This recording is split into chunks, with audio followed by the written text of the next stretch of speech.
we are what we can grow, and we serve that. So I do try to plan ahead, but there's also like, you have to be pretty agile in what you can make and what dishes you can visualize, because your harvest doesn't exactly match what you've planted.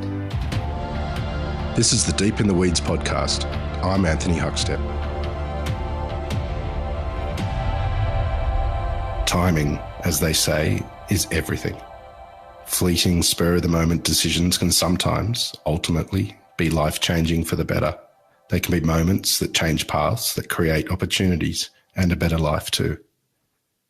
Joey Ingram is a head chef at Margan Family Wines and Restaurant in the Hunter Valley. Joey, how are you? I'm great, Hux. Yeah, I'm very happy. You rolled the dice and left the city in the middle of the bushfires, but found yourself away from something that affected the whole planet, the pandemic, for a period of time. What was that like, making that transition out of the city and then the pandemic landing? Oh, look, I mean, it felt for us like it was a huge risk at the time.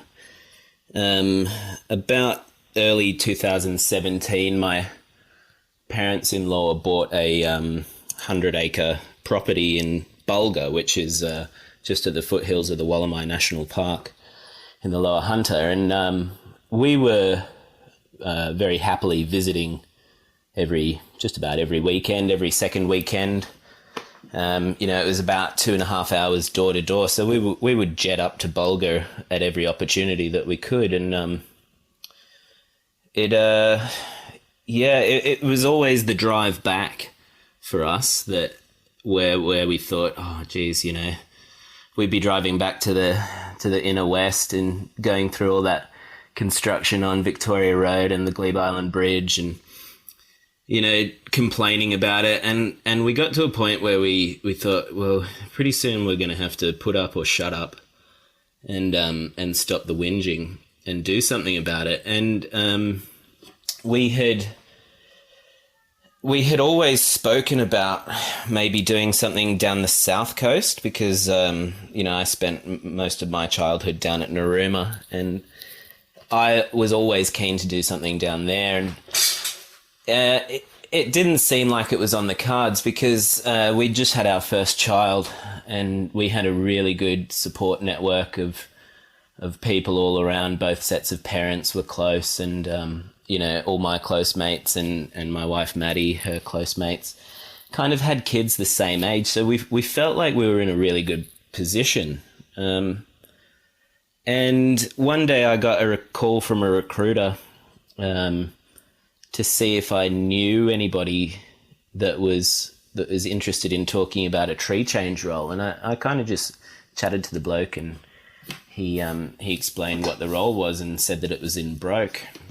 And I instantly knew where it was if it was in Broke. Margan, we're the main sort of restaurant there.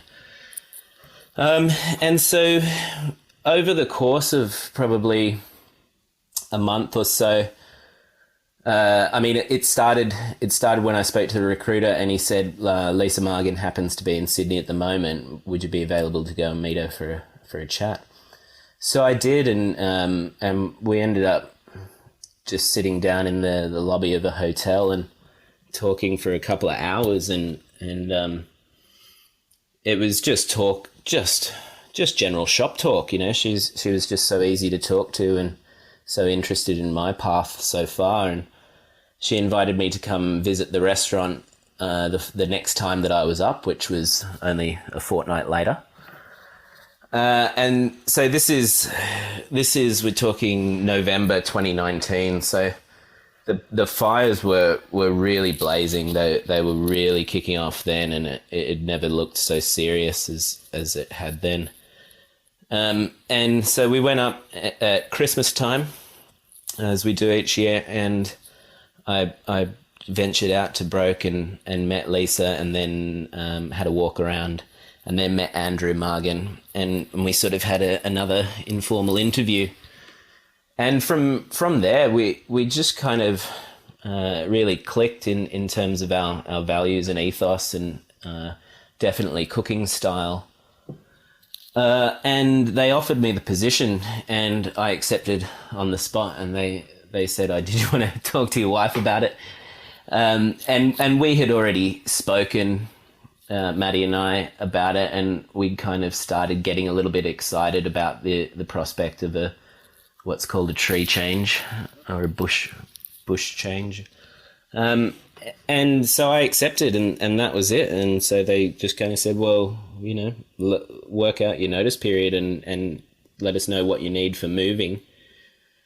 So we put all of our worldly belongings into a shipping container and packed up on Australia Day 2020 and drove up to the belly of the beast. And everything was on fire, as I said, and this is coming off 4 or 5 years of drought, probably the last 3 really extreme drought.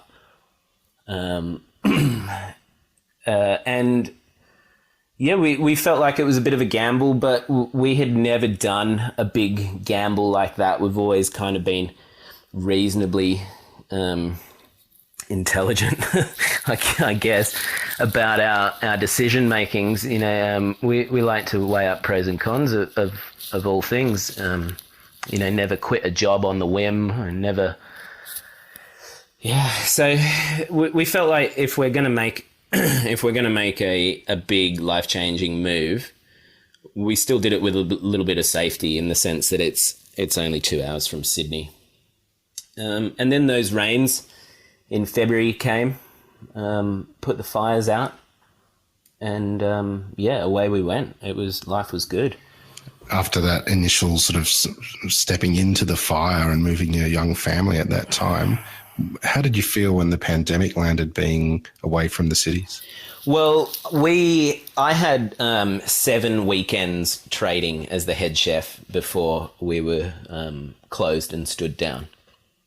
Now, a lot of people probably that know me will probably know that, I don't take the answer no very easily. But so I just kind of kept coming back each day. And we were stood down as the pandemic sort of gained momentum in those early weeks of February and March. We could see the numbers growing, and it's from where my family property is about a 20-minute lovely drive through Milberdale into Broke.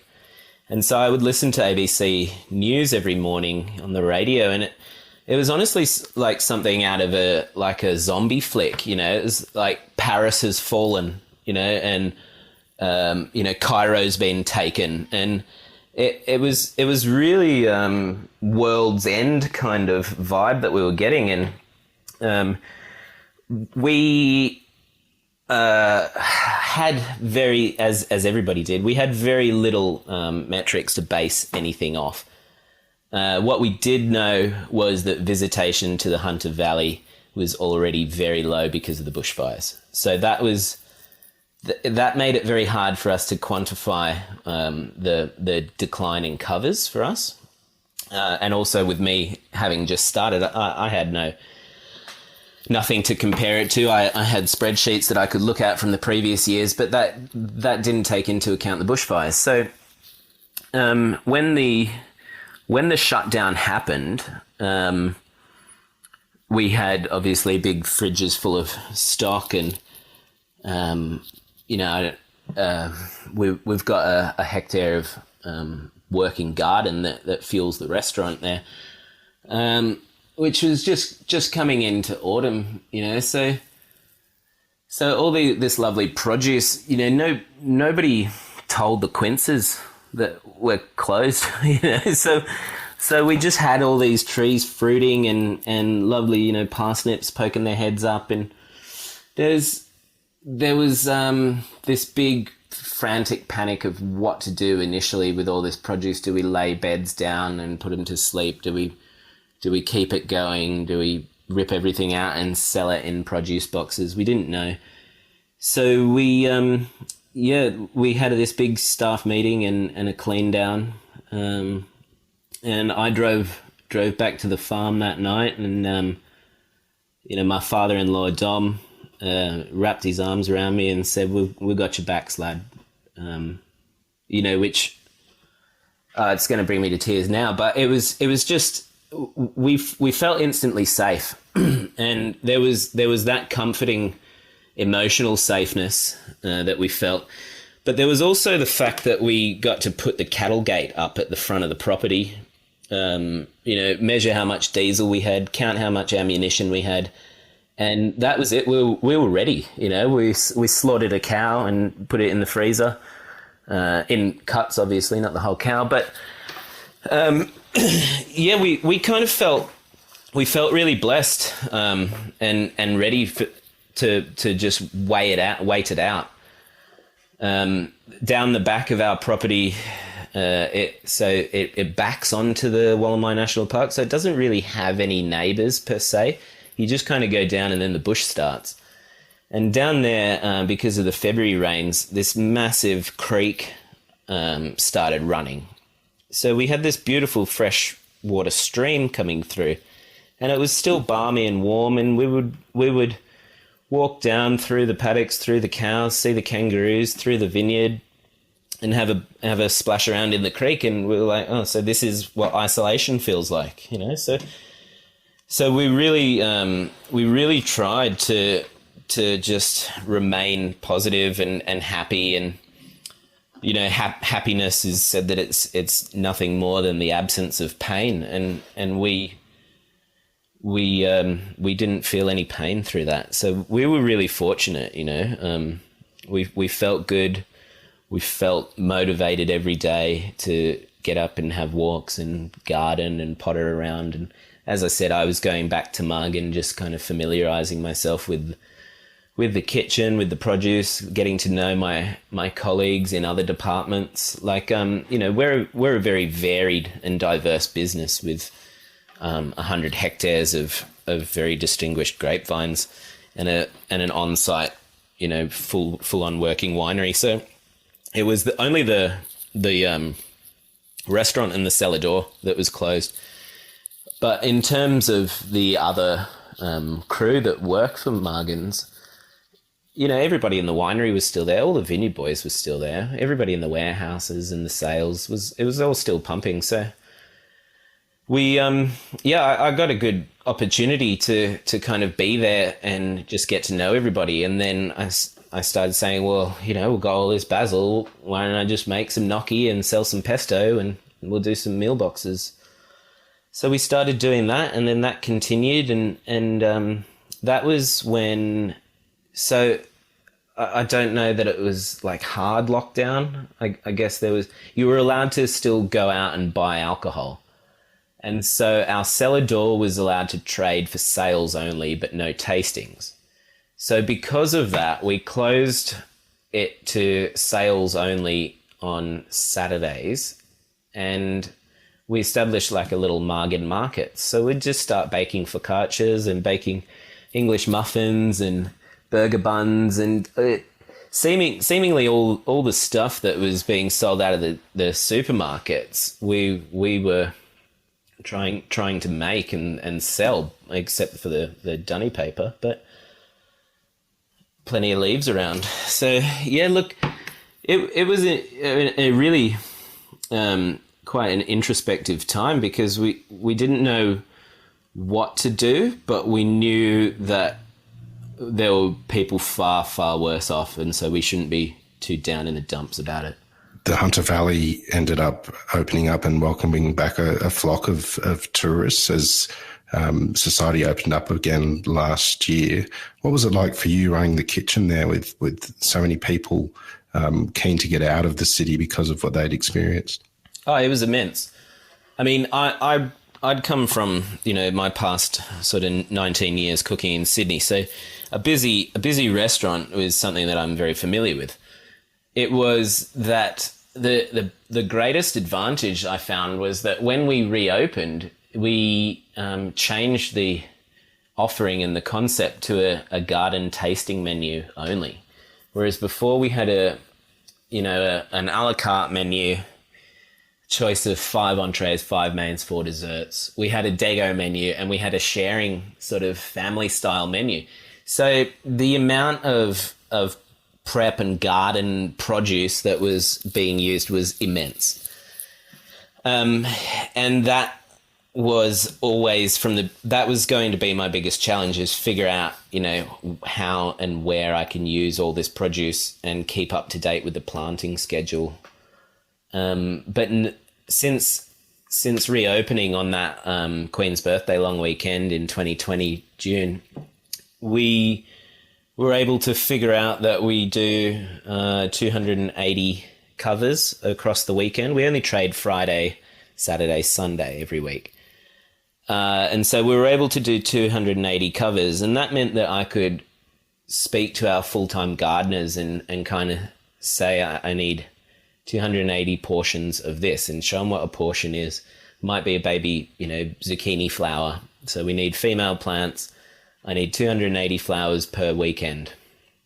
And so it allows us to really use that garden and really push that garden hard, and have a fantastic sort of roster of what's being planted in what beds and what our yields are going to be. And since then, we've honed that system down even more to where we are now. Obviously now we're back to square one. But look, I thought that it was a really it wasn't particularly trying for me in terms of what my skill set would allow me to do. It was more that I had this new team around me that I'd only ever worked for 7 weeks, and I was very much at that stage still. I didn't come in guns blazing and go, right, that's off. Here's my signature, blah blah. I kind of wanted to sort of get the lie of the land and see how the guys work out who's strong, who's weak, who needs coaching, who can take it if you chuck them a bollocking.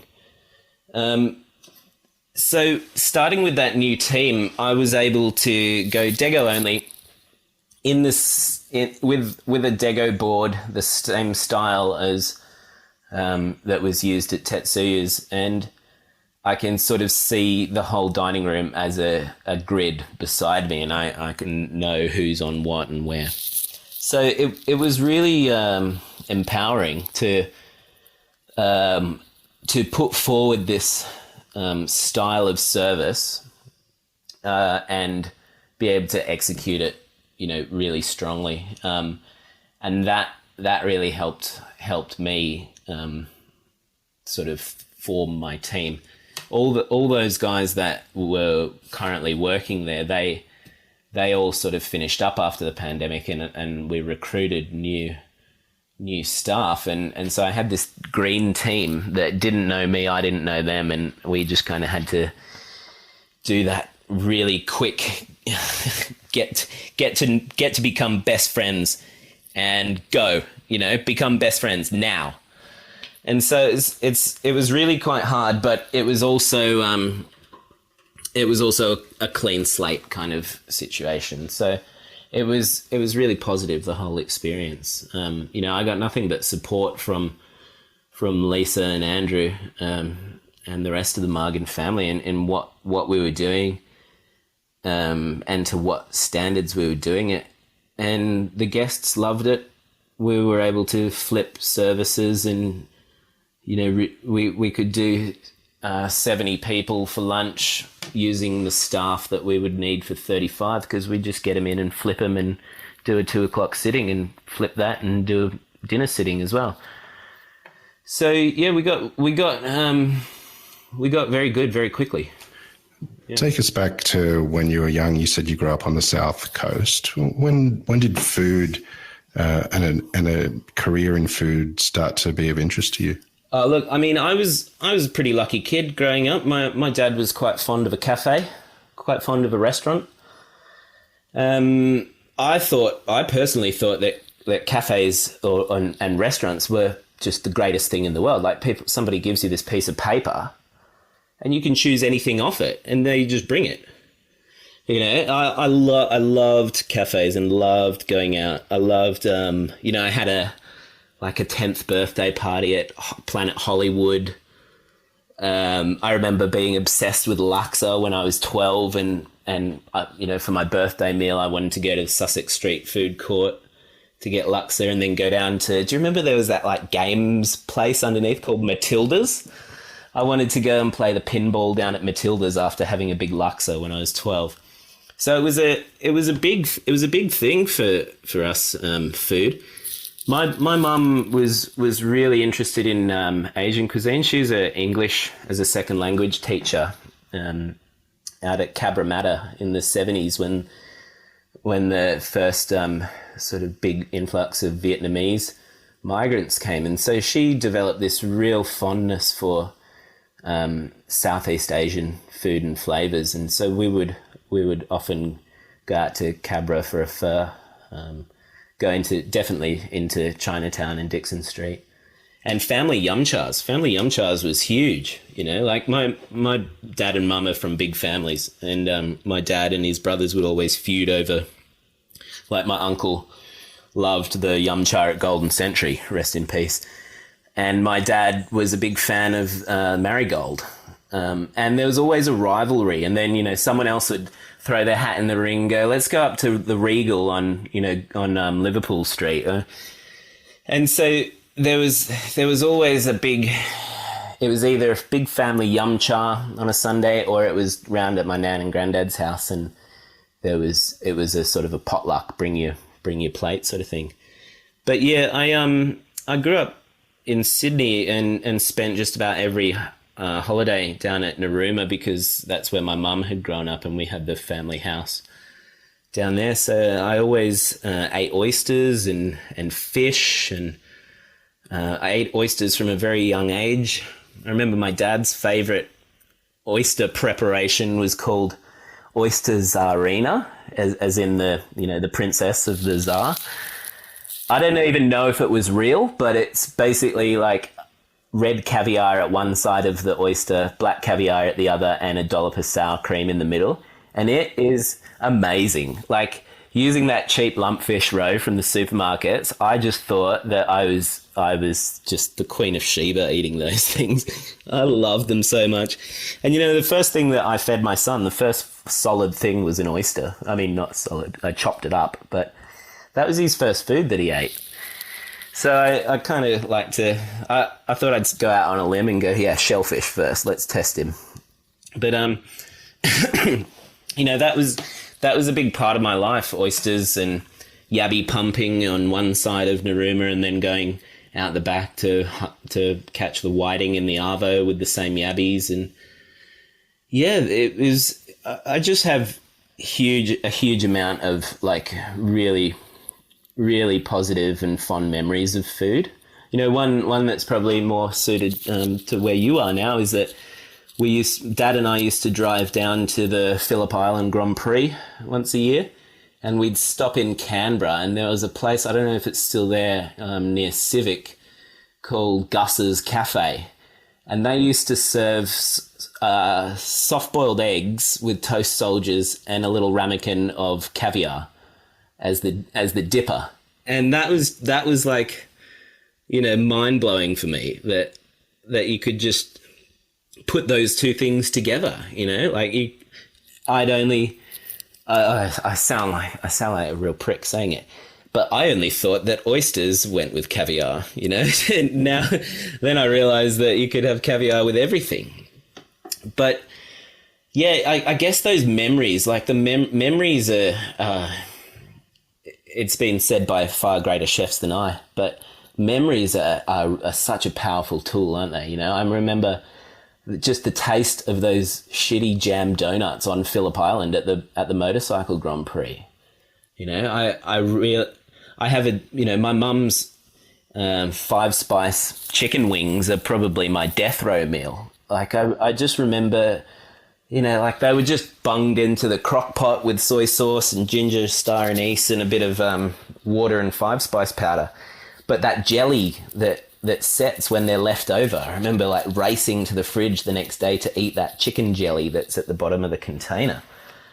So yeah, they were always food was always huge for me growing up, and I had a large family, lots of cousins, and so we'd go down to Narooma and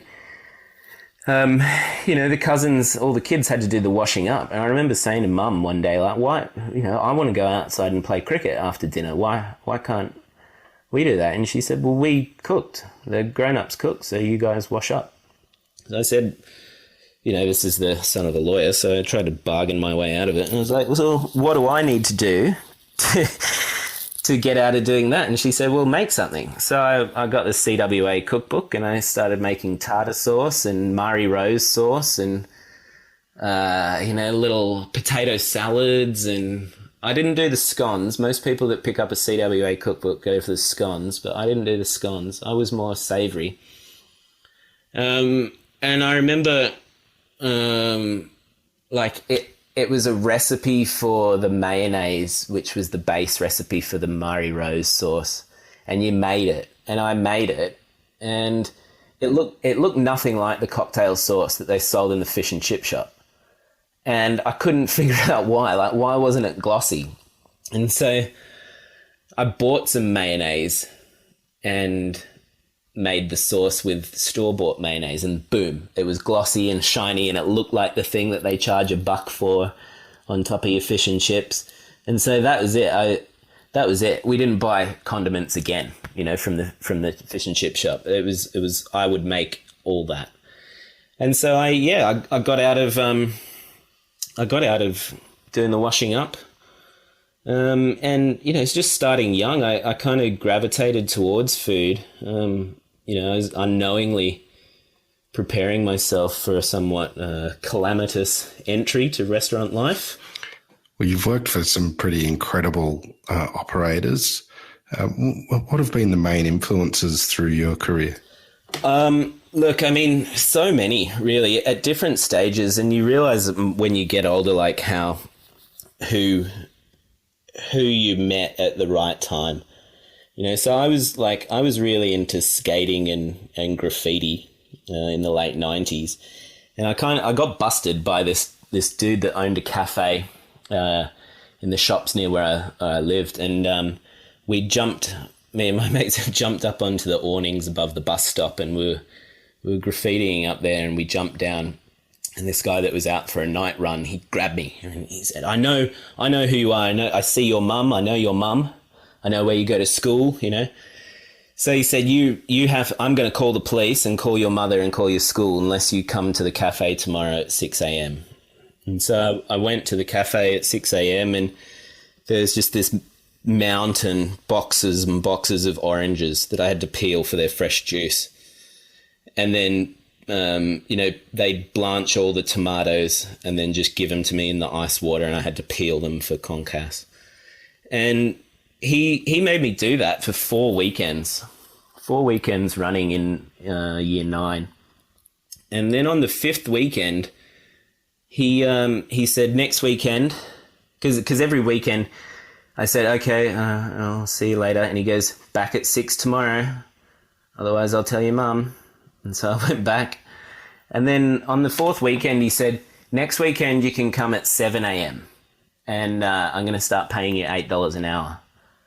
So I started making sandwiches, you know. You'd make all the paninis. You'd try to get ahead on them and just be serving paninis all day. It was a very, very busy, popular local cafe.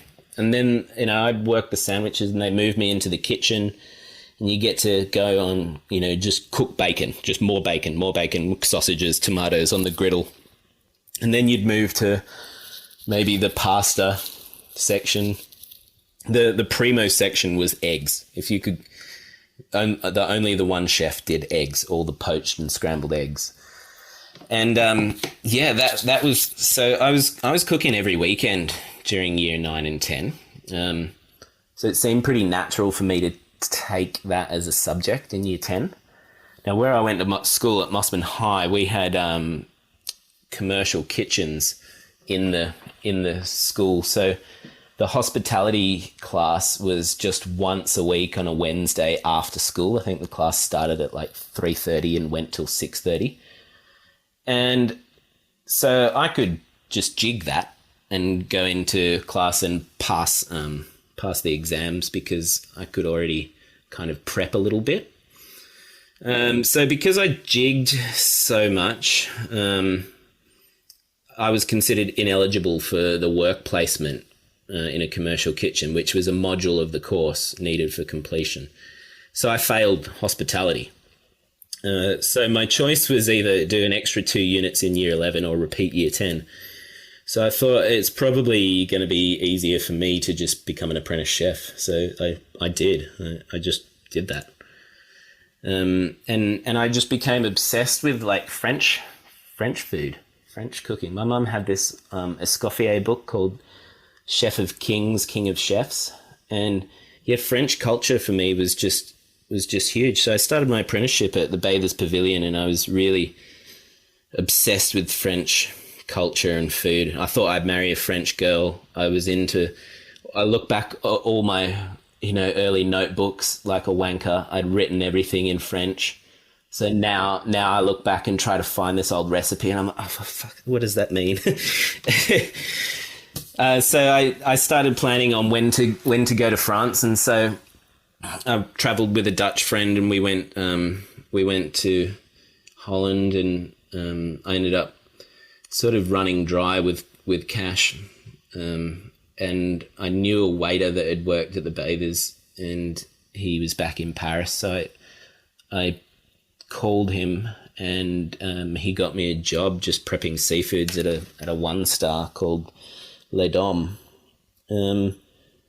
So coming back with on paper, a bit of start experience, like I was 3 years into my apprenticeship, so I didn't know what I was looking at. It wasn't like go over to Paris and learn from the best. I went to Paris and I needed a job, so I got one. But I came back and went to Tetsuya's, and that was, that was a slap in the face, really, with the highest of quality of everything. Big brigade, big events, total immersion into fine dining. And I stayed there for 2.5 years, and got to work on most of the sections there.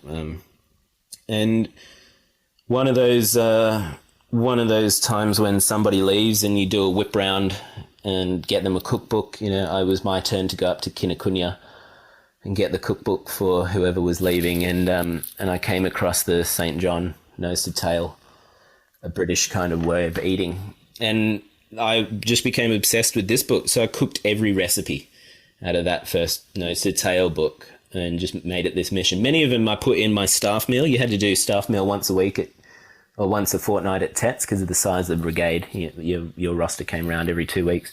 So I try to incorporate something from there. Obviously, I couldn't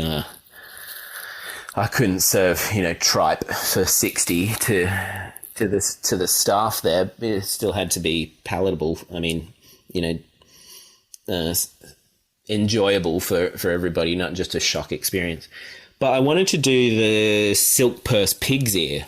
The stuffed with like cotticino sausage and bread soaked in milk and ricotta and nutmeg. And it was kind of this, silk purse that was crumbed. And I remember commenting, like trying to order pig's ears. And Martin Ben said that Kempy probably ordered them all. And so I didn't know who this was. So I looked up Restaurant Balzac and I took a week of annual leave and went to do a trial at Balzac. And I did a 3-day trial, and I was pretty hooked, I guess, from the first moment in the kitchen there with Matt. That was kind of more hardcore, really. Like Tets was hard and grueling and hard work, but But those Franglish kitchens of the early 2000s, like they were hard, man. Like they were abusive and pressurized, and they separated the men from the boys really quickly, those places. And that's what I was really into. And one of the first jobs I remember on the trial was prepping this tiny baby Hawkesbury squid that was probably the size of half your thumb, and it was tiny. And I had this massive bloody bucket of it, and that was my job. That was the job for the dude on the trial, was clean this. So we cleaned him, you know, took the skin off and tentacles removed, and then the tentacles got minced with scallop and piped back inside the squid. And then it was flour fried and put on a rosemary skewer above like a fennel bisque or something, and that was the amuse. Like all that was to give them this tiny little bite on the first course. And I thought, whoa, like this is my chef, you know?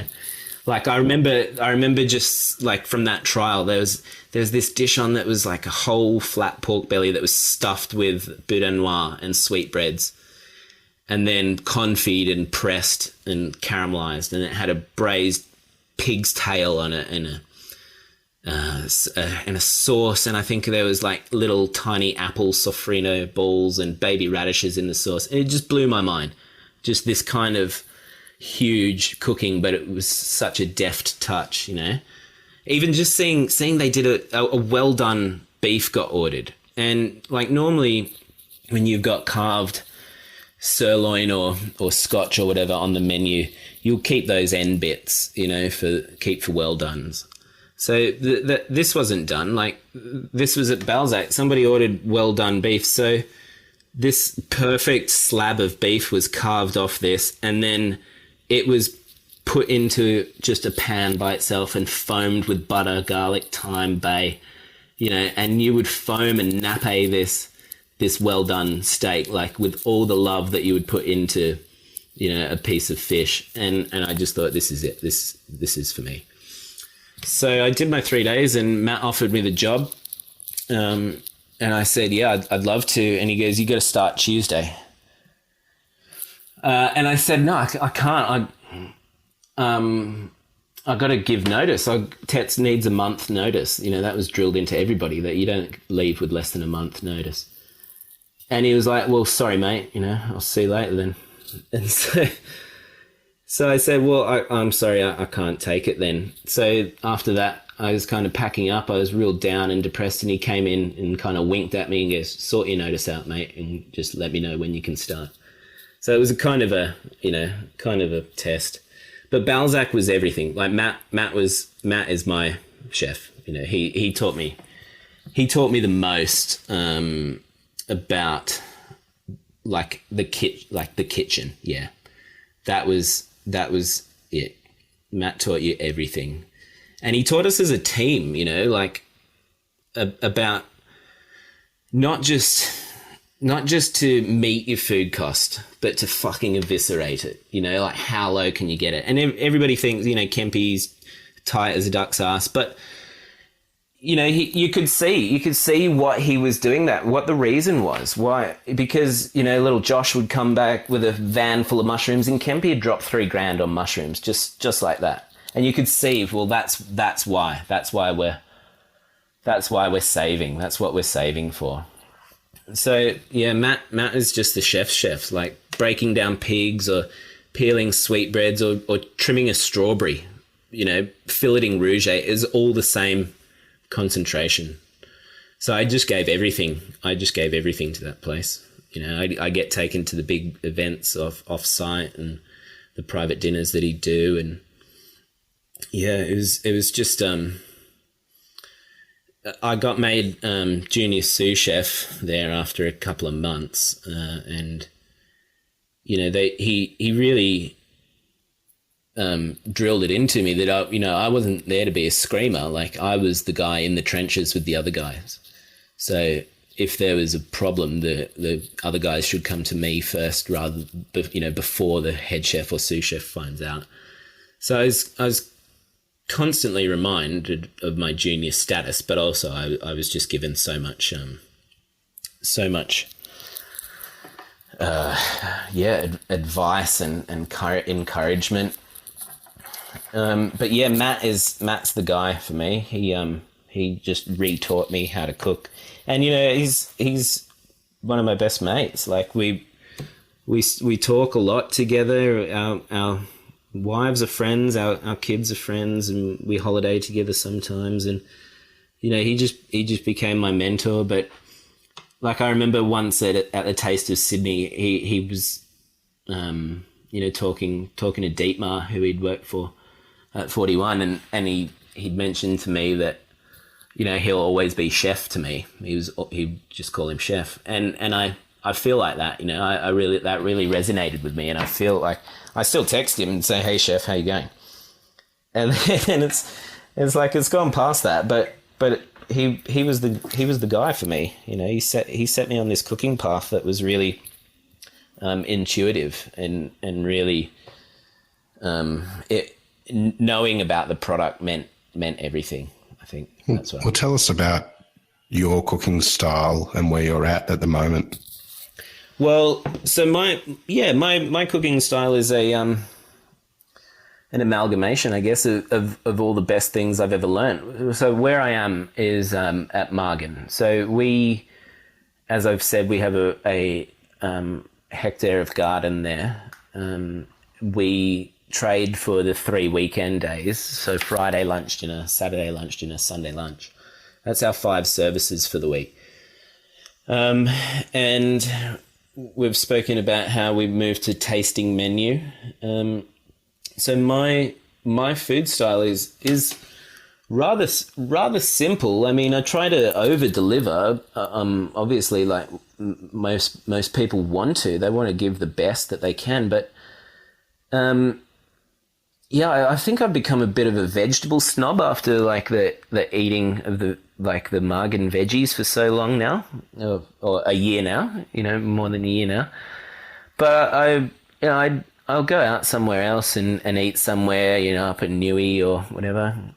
And you're like, yeah, it's nice, but it's not a beetroot, is it? Like, it's, yeah. So my style is obviously very seasonal.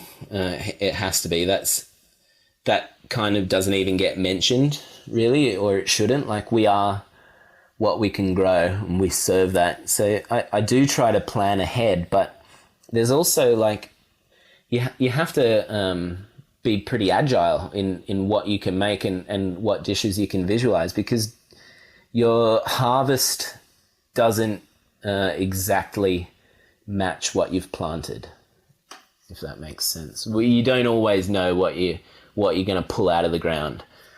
And so you have to think on the run a lot. Like this year, for example, just one-off, we had such a wet summer. So our tomatoes just got all caned by rising rot, because there was just more rain than they're used to having. So from what I thought I was going to be harvesting in lovely red tomatoes, we could see rot climbing up the vine. And so, okay, well, we have to do something with green tomatoes, because they're all coming off the vine now. And so, we were juicing them and putting them in sorbets and, emulsifying the juice. We were obviously, all the regulars, fried green tomatoes and green tomato relish and salted tomatoes and all that. Like, we've still got them kicking about in the cool room in preserves and purees and stuff. But yeah, I mean, you have to be very flexible when you're growing stuff, because you don't always know what it's going to be like. And having come from a rather fine dining background, you're used to sourcing the perfect red whitloff or the best Jerusalem artichoke. Now, they look lovely, but they got nothing on the flavor of our artichokes that we grow. But our artichokes just look horrible. Like, they taste amazing, but they are such a pain to clean up. Like, they're knobbly and just sweet and nutty and gorgeous. And so you've really got to go, okay, that's not what I imagined. So what can I do with this? So yeah, look, my cooking style is obviously influenced by French, mainly Mediterranean kind of flavor combinations. Definitely elements of Japanese influence in there. But at the moment, I mean, my cooking style is what I can get from the garden. So I have to be very flexible of what I want to put on the plate, and I have to be ready for that to change the week before. But we've got a lovely dining room, and on a Sunday, it's one of the most peaceful things I do is, I grab a nice chair from the dining room, drag it out to the garden. Well, there's a bit of a clean down happening, and I sit in the garden with a notebook and I just kind of write the menu for next Thursday of what we're going to be prepping. And that seems to be kind of the best way to guarantee, unless, we get a hailstorm Monday, Tuesday or Wednesday. But that for me is how I write the menus. I obviously have a rough idea, but yeah, as I said, like my cooking style is assimilating and amalgamating now with a Margan style, which is whatever it is. If we can grow it, we can serve it. Like we grow a lot of lemongrass, for our Margan vermouth. So we're not an Asian restaurant by any means, but I can grow lemongrass. So, lemongrass goes in lobster bisques, or we can, we grow turmeric because it's really great for the soil health. And so I have turmeric. So we put that in some things. It's not overly defining of the cuisine, but if we can grow it, we can serve it. So yeah, it really, it's a feeling of freedom. It's a really free way of cooking. And I think it's great for my team. I got 2 apprentices, a sort of commie junior chef de partie and a sous chef. And so I think it's great for them to not be cooking from books so much of like, okay, eat this, now eat it again, now cut it and leave it in the fridge overnight and eat it tomorrow. And let's try it steamed, let's try it poached, let's try it sauteed. And so you kind of just have to do that, because you can't just do the same thing with it as well. Like I know now that we've got asparagus starting now. We've had the last frost up here, so asparagus is give it 6 days, 7 days, and we're going to be getting 500 or 600 spears out of that garden per day of asparagus. Like, these bastards grow; they grow fast. So we've got to be agile about what we're doing with that, and it's not just sautéed asparagus. It's lovely. Don't get me wrong. With one of the eggs from our garden, from our hens, gorgeous, but you got to skate that fine line of giving people something delicious and honest. But at the end of the day, like, we're a business. Like, I've got to justify why they're coming to us, because if you get too simple, they're not coming back. So I've got to over deliver on our technique. Has this tree change that you've taken, has it changed you? 100%. Yeah. We're just, I don't know. It's a slower pace of life. We're more in tune with the seasons, I think, now, and you can see 4 clear seasons up here. We're more in tune with the weather. Like, we didn't want to do the tree change and, like, live in Cessnock or, one of the Newcastle suburbs, and I commute to work. We thought, if we're doing it, we're going balls to the wall. We're going to live amongst the vineyards. So we do. We live on Forditch Hill, which is around the corner from our main vineyard, where we've got 90 hectares of vines. We look out over vineyards, and we look out over the Yengo National Park, and we see the storms roll in and we see the storms roll out. And You can smell the rain when it comes, and without waxing lyrical about it too much, it's what I was looking for. I was looking for more of a connection to the land, which was becoming more and more evident in my food and interests in the last few years of Sydney cooking, and even more so since the in-laws bought the farm, as they say. Yeah, my wife called me and she said, Mum and Dad bought the farm. And I thought, oh, condolences, babe. We're going to miss them. And then she said, no, they literally bought a farm. Oh, okay. So yeah, we've been coming up here and we were getting really into it. And, since then we're not coming back. I'm not doing it, Huck. You can't make me. We're looking for something to buy up here, where we love it. We're slowly starting to meet people in the community, and my son's nearly 3 now, and he's making little friends at daycare down the road, and it's all very nice. I feel very lucky, and I feel I'm not a religious man by any means, but it's hard not to feel blessed sometimes. It really is. Well, Joey, that's amazing to hear, and very much looking forward to you doing what you do when things open up again, which isn't too far away. We've loved having you on Deep in the Weeds today to hear your story. Please keep in touch, and we'll catch up again soon. I'd love to, mate, and I really love what you do. All these programs, it's so good. I think I'm one of the people.